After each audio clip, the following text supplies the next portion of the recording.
from the last time we played them to this time, the improvements we made, really proud. Sam brought it up in the locker room, how much we've improved, cleaned up some areas that we were deficient in during the regular season.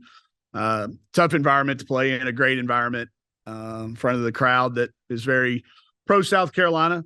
I thought for other than just a few little moments, we hung in there, battled. We certainly battled the whole time, but it's the best team in the country.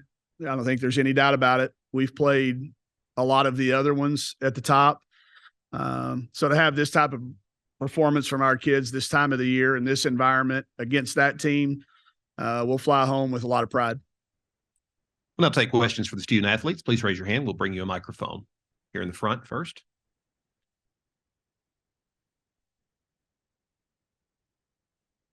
Saylor, you led your team in points and assists tonight, and particularly just as a freshman. Can you speak about what it means to lead your team? And I think where the future of your game lies?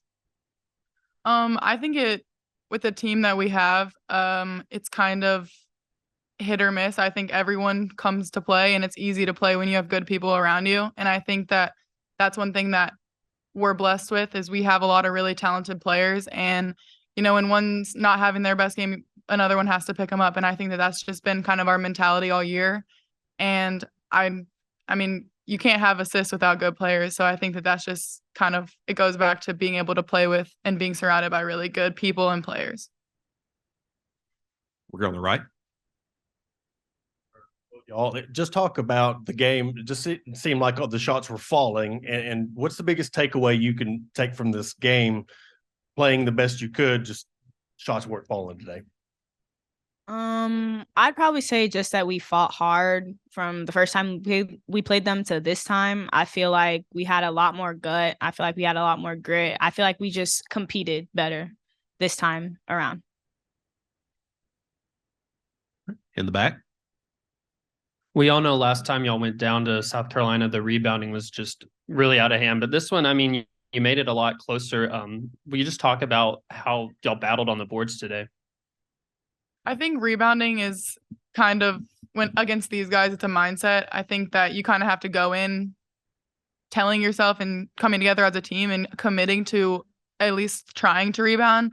And I think that's one thing that we did. We really tried. We tried as hard as we can. And I think we did everything we can and fought hard against the rebounds. And that's what you have to do to keep it even. I think that when we were down there, it was very obviously uneven. They had a lot of rebounds, but I think that's the biggest difference is we committed to it. Like we came together today and we decided, I mean, it's hard to do. And I think that when we get some confidence and get some rebounds, it just kind of takes us from there and we can kind of keep getting those rebounds.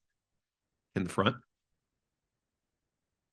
Samara, one of your teammates yesterday said that you never lose confidence when you shoot. Can you talk about your shooting and just the confidence you had throughout this game? It's all just a mindset, honestly. Sometimes when I do get down on myself, I have people around me who support me, my coaches, my teammates telling me like, it's okay, keep shooting. So I just feel like having that support system, and them instilling in me that it's okay if I miss a shot to keep shooting because eventually they'll fall. I think that's the biggest part. Over here on the right. Talk about how, with yesterday's game, with you going down, Matt going down, Chrissy with her wrist, just talk about the mindset coming into today's game and what really was the thought process into coming in today. We could recover after the game, honestly. It's a tough task to say that we could go out there and beat South Carolina, but our main goal was just for it to be better than our last time that we played them. And I feel like if we did get an injury or if we were kind of hurt or hurting, the mindset was we can get treatment after. We can have that triage session after the game. Just fight through it all and get to the end. Here in the back. Hey, even though you guys were 10 or 34 from the three, was that a matter of them doing a good job defensively or just a matter of the shots just not falling? I mean, if you watch the game yesterday, Chrissy makes a lot of those shots. So I think that's just, like I said, we have good players and sometimes some people have off nights and it's our job to pick everyone up. So I don't think it was, they're great defensively, but I think that we got a lot of good shots. We got a lot of really great shots that we wouldn't take back. If we went back and watched film, we wouldn't say, oh, I wish we would have done this differently. I think we got the shots we wanted on our terms. It's just knocking them down. But I think I don't think that we had bad shots. One more in the front. I was hoping both of y'all could speak to the leadership of Michaela. Yesterday, Coach Neighbors had so many good things to say about her and what she had brought to the team in the huddle. And, where does she bring the team leadership, and where has that changed throughout the season? At the beginning of the season, it kind of hadn't set into her that, she was one of the oldest people on our team and that she had to lead. But I feel like over the course of, us having our ups and downs and our coaches, like, having conversations with us, like, yeah, Mac, like, you're a leader now, like, you have to step up. And then also, like, I'm really close with her, so just kind of like having those talks with her, like, we kind of have to put everything that we're facing aside, and we have to, like, lead, and you have to lead specifically because you've been here the longest. You need to be leading us. Like, just those conversations that I've had with her, and just knowing that people around her also trust her to lead us, I think that that's the biggest thing for her. Yeah, I definitely agree. I think Mac is a great leader by example. And I think this year she had to take on a different role of having that voice. And sometimes when you do lead by example, you don't always think that you have to speak. And I think that for 4 years, Michaela has done a great job of doing everything she needs to do, showing everyone, setting the example. And I think that taking on a different role, that's tough, and still having to perform to your best, I think that is tough. But we all want Michaela to lead, and we all look to her. So I think that was the biggest thing, is our team just, when you're losing, everyone wants to kind of find something wrong, but we didn't have any. I think that we needed to, like, look within and come out of our shell. And I think that that's the biggest difference, was we have a voice, a positive voice, and that's carried us a long ways now. Any other questions for the student athletes? All right. Thank you, ladies. You can be dismissed to the locker room.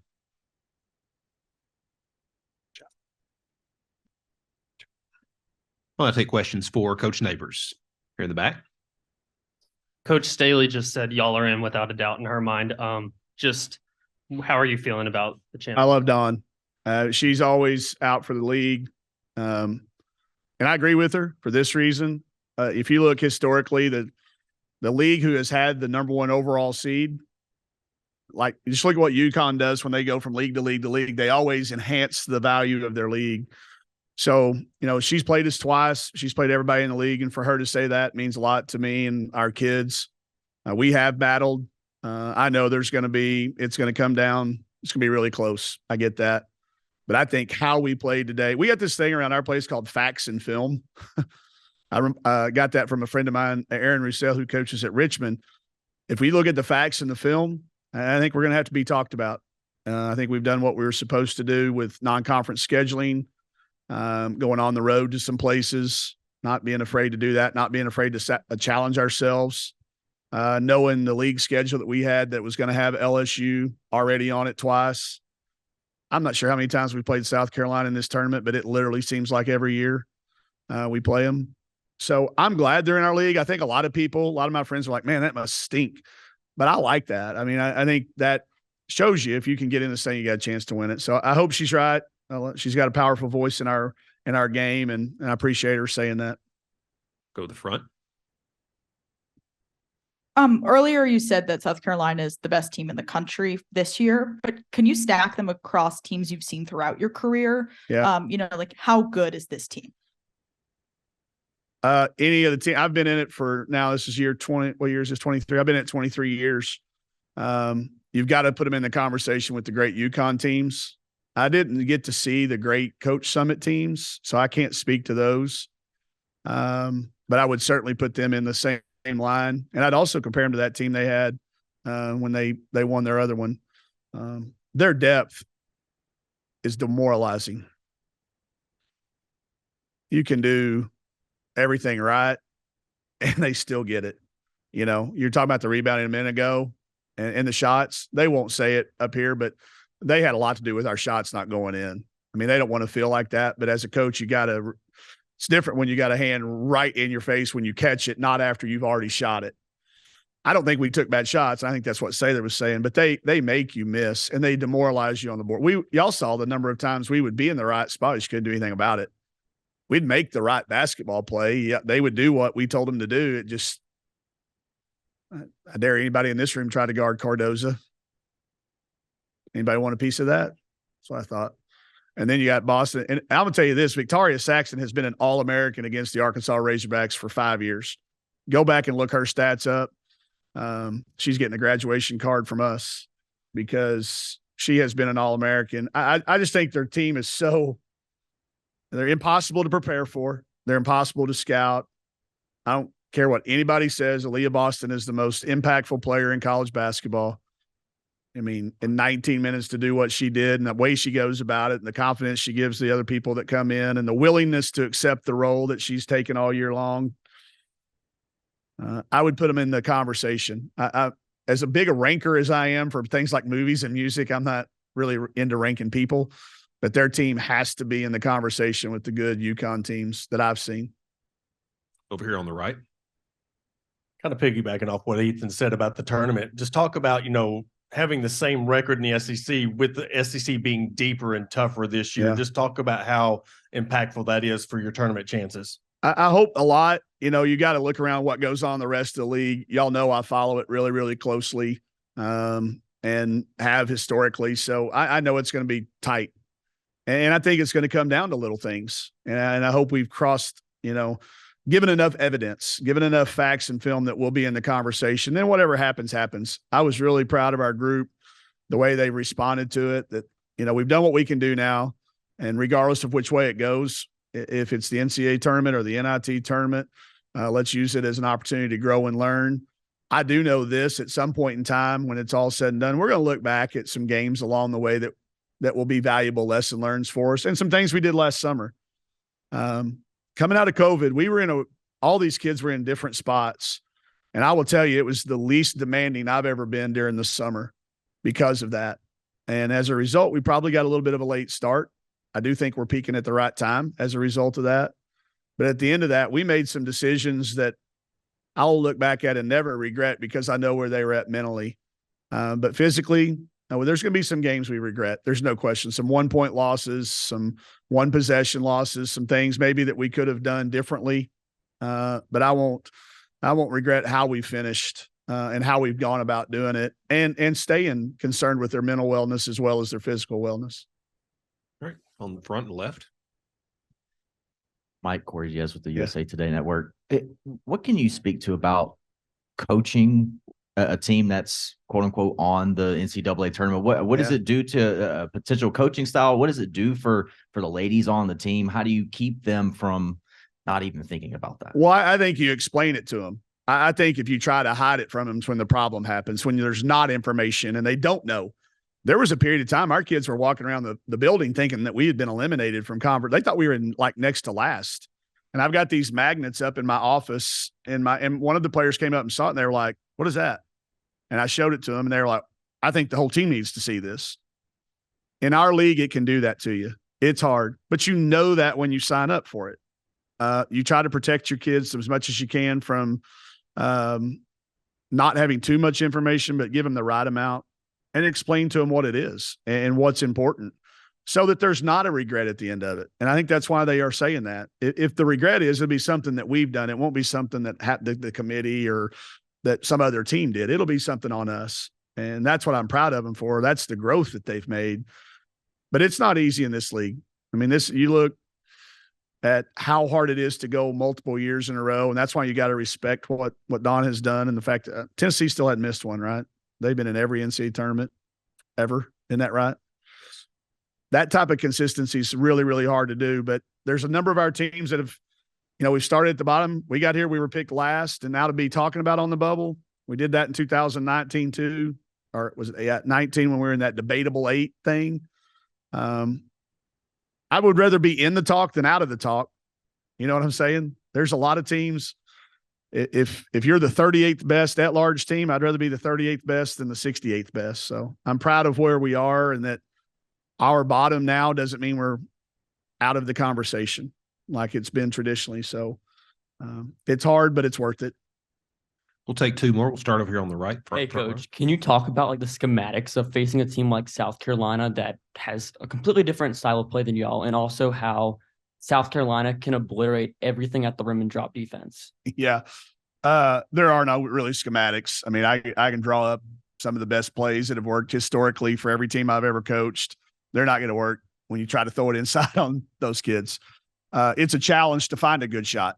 It really stresses you out, and you feel bad. I feel bad as a coach when our kids get their shot blocked or have to take a tough shot or they wind it down. But at the same time, when you have talented players that play hard and are well coached, that's what you run into, and that's what South Carolina's built.